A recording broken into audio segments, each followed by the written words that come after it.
After the dreadful terror attack on Hindu pilgrims in Jammu and Kashmir's Riyasi by Pakistan-backed terrorists that claimed 10 innocent lives, leaving 33 injured, PM Narendra Modi came down heavily upon his Pakistani counterparts.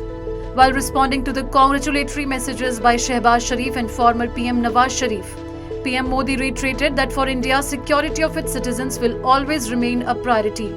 Since threats of terrorism by Pakistan-backed terror outfits continue to loom, the newly inducted ministers in the Modi 3.0 government slammed Pakistan's cross-border terrorism, adding that if such incidents persist, India will have to start a war with Pakistan. PM Narendra Modi's polite yet stern message to Pakistan against their endorsement of terrorist fractions came after Nawaz Sharif urged India to reconsider its ties with Islamabad. However, remaining firm on India's long-standing position regarding Pakistan, PM Modi clarified that the two sides cannot hold talks under the shadow of terrorism emanating from the neighbouring nation. Reiterating the same stance, CM S. Jaishankar on Tuesday underscored that as the PM Modi government takes charge for the third consecutive term, the focus would be on finding solutions to Pakistan's years of cross-border terrorism. While assuming charge as External Affairs Minister for a second consecutive term, Jaishankar underlined that in the current turbulent and divided world, cross-border terrorism cannot be the policy. और पाकिस्तान के साथ ये भी आप जानते हैं कि विषय जो है सालों से वो जो आतंकवाद का विषय जो है cross border terrorism, how do we find a solution. Meanwhile, Union Minister Ramdas Athavale remarked that the attack on a bus carrying Hindu pilgrims was a deliberate act to spark fear on the same day when PM Modi took oath for the third rare term. He asserted that if such deliberate attempts of harboring terrorism continue, India would have to start a war with Pakistan. मुझे लगता है कि जम्मू कश्मीर का जो इलाका है, इलाका में आतंकवाद बहुत खत्म हो चुका है।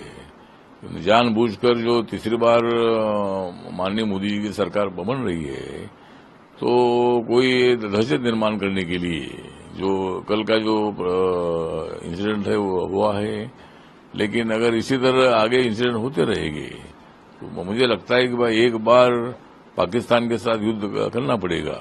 Following the cowardly attack on innocent civilians in Jammu on Sunday, the terror outfit threatened more attacks targeting tourists and known locals, describing the Riyasi attack as the beginning of a renewed start. However, soon after, former Prime Minister of POJK Raja Mohammad Farooq Haider Khan made startling claims on his official handle on X. He warned Pakistan of the repercussions of its actions, saying Pakistan should be fully prepared for any Indian misadventure. The terror attack on Sunday by the Resistance Front, backed by Pakistan and a front of the terrorist group Lashkar-e-Taiba, took responsibility for the attack. TRF is designated as a terrorist organization by the Indian government in 2023, and sources revealed that the terrorists used M4 carbines, American-made assault rifles, using extensively by Pakistani Special Forces and the Special Security Unit of the Sindh Police. Meanwhile, J&K Lieutenant Governor Manoj Sinha condemned the attack, stating that PM Modi and Home Minister Amit Shah are personally monitoring the situation and underscored that the guilty will not be spared. Sinha announced an ex gratia amount of Rs 10 lakhs for the families of those who lost their lives in the terror attack. Rs 50,000 will be given to those who got injured in the attack. A joint search operation is underway by the security personnel as reports suggested that at least 2 terrorists are hiding in the upper and forested reaches of the Riyasi region.